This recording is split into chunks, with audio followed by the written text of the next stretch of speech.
전반전에 바보같은 퇴장을 당한 순간 모두가 저를 이해할 수 없다는 듯이 쳐다봤습니다. 물론 저도 이해합니다. 제 실수였어요. 그리고 라커룸에 들어갔는데 소니는 누구도 예상 못한 이야기로 선수들을 하나로 만들었습니다. 소니에 너무나 감사할 따름입니다. 토트넘의 엄청난 상승세를 이끄는 자랑스러운 대한민국의 캡틴 손흥민 선수가 이번에는 지난 시즌 승격해온 루턴타운 원정에서도 압도적인 기량을 뽐내며 팀의 기분 좋은 승리를 끌어냈습니다. 지난 경기가 끝나고 영국 현지에서는 손흥민 선수의 부상에 대한 소식으로 떠들썩한 한 주를 보냈었는데요.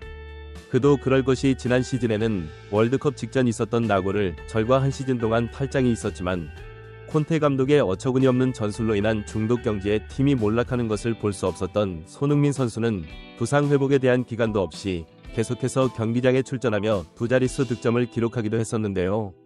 이번 시즌에도 전 경기 선발 출전하고 월드컵 아시안 지역의 선과 겨울에 있을 아시안컵까지 많은 일정을 소화해야 하므로 몸 상태에 대한 걱정이 커진 상황이었습니다. 하지만 이러한 가운데도 손흥민 선수는 문제없다는 듯이 선발진에 이름을 올렸고 손흥민 원톱의 히샤를리송이 왼쪽 공격수로 출전하며 리버풀 전과 마찬가지로 좋은 움직임을 가져가기 시작했습니다. 그렇게 시작된 경기는 지난 아스널 리버풀 전과 다르게 토트넘이 경기를 압도해 나가기 시작했는데요. 객관적인 전력에서 한 수 아래라고 평가받은 루턴타운 선수들은 이번 시즌 프리미어리그에서 최고로 평가받는 손흥민 선수의 끝없는 전방 압박에 제대로 된 빌드업을 하지도 못했고 계속해서 롱킥을 차며 공격권을 토트넘에 헌납하기 시작했습니다. 손흥민의 이런 플레이는 상대팀을 미치게 만듭니다. 손흥민이 프리미어리그에서 보기 힘든 유형의 공격수로 평가받는 것이 바로 저 움직임에 있습니다. 끊임없이 상대를 압박하면서도 자신에게 기회가 찾아왔을 때 체력적 한계에도 골을 놓치지 않는 집중력은 그동안 공격수들과 큰 차이를 보여주고 있습니다. 경기 초반 9대1까지 벌어진 점유율에도 루턴타운 선수들은 계속해서 손흥민 선수에 대한 집중 견제를 이어가는데요. 이는 자연스럽게 히샤를리송에게 계속해서 기회가 열렸지만 아쉽게도 골까지 이어지지는 않았습니다. 그리고 전반 막판 이미 옐로카드가 한 장 있던 비수 많은 할리우드 액션으로 카드를 받게 되었고 경고 누적으로 퇴장을 당하며 10대 11로 토트넘은 힘겨운 싸움을 펼치게 되었습니다. 그 순간 누구보다 당황하고 바보같은 플레이에 자책하던 비스마 산 도시를 상대한 토트넘은 이번 시즌 영입 대의 다이아몬드를 벤치로 몰아내며 팀의 상승세를 이끌고 있다고 평가받는 반더 펜이 급전 결승골을 터뜨리며 8경기 무패로 프리미어리그 1위를 달성하는 대기록을 달성하게 되었습니다. 경기가 끝난 후 인터뷰를 진행한 비수나 퇴장 짓고 있었던 일들에 대해 언급해 영국 편지에서 엄청난 화제가 되고 있습니다.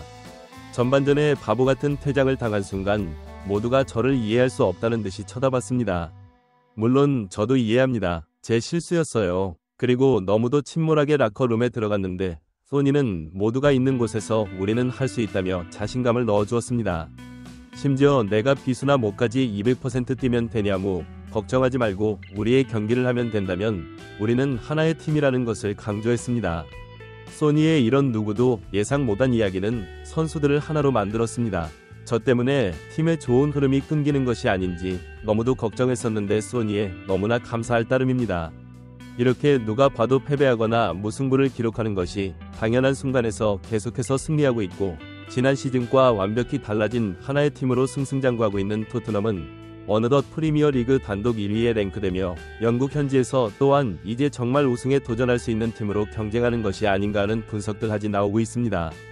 프리미어리그가 시작될 때만 해도 프리미어리그 경험이 없는 감독과 영국이 자랑하는 스트라이커 해리 케인의 이적 그리고 캡틴 경험이 없는 새로운 캡틴까지 모든 것이 불안했었던 토트넘이 있지만 개막 2달이 지나고 리그 8경기를 소화한 시점 가장 높은 곳에 이름을 올리고 있는 팀은 놀랍게도 토트넘이 있습니다.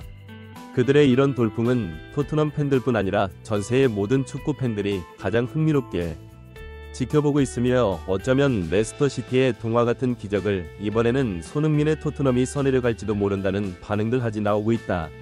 영국의 스카이 스포츠에서는 엄청난 폭발력을 보여주고 있는 손흥민 선수가 득점왕이 될 가능성이 높은 이유를 언급하기지 하였습니다. 프리시즌과 이번 시즌 초반 윙포워드에 나서며 넓게 동료들을 위해 공간을 벌려주는 역할을 소화하며 히샤를리송, 키 메디슨, 틀로셉트, SK 등 동료들의 득점력을 극대화했다는 것과 다르게 이제 포스테코글루 감독은 현 스쿼드에서 최적의 조합을 찾은 것으로 보이며 손흥민을 최전방 공격수로 배치하면 그의 득점력을 극대화하고 있다는 점을 언급하였습니다. 이어 스카이 스포츠의 메인 패널이자 리버풀의 전설은 캐러건은 이제는 다른 각도에서 그의 득점력을 분석해야 한다고 언급하였는데요. 손흥민이 득점력이 뛰어나고 몰아치기에 능한 선수라는 점은 우리가 모두 알고 있습니다. 최근 페이스를 보았을 때 또 토트넘의 경기력을 보았을 때는 그가 득점왕이 되는 것이 전혀 놀랍지도 않을 것입니다. 그리고 그는 이미 득점왕을 차지한 적도 있는 선수이니 하지만 우리가 집중해보아야 하는 것은 이번 시즌 토트넘이 페널티킥 득점이 단 하나도 없다는 것입니다. 아직 페널티킥 찬스를 얻어내지 못한 토트넘은 판정의 이득을 보지 못하고 있다고 생각해 볼 수도 있지만 38라운드까지 펼쳐지는 긴 레이스에서 반드시 그 찬스는 나올 것이고 그렇다면 소니가 득점할 확률은 더욱 높아질 것입니다. 과연 손흥민 선수의 득점 페이스는 어디까지 이어질 것인지 관련 소식 계속해서 최상위에서 전해드리도록 하겠습니다. 구독, 좋아 눌러주시면 영상 제작에 정말 큰 힘이 됩니다. 우리 자랑스러운 최상위 선수들 소식 전해드리는 최상위TV 구독, 좋아요 눌러주시고 시청해주신 여러분이 오늘의 탑입니다. 진심으로 감사합니다.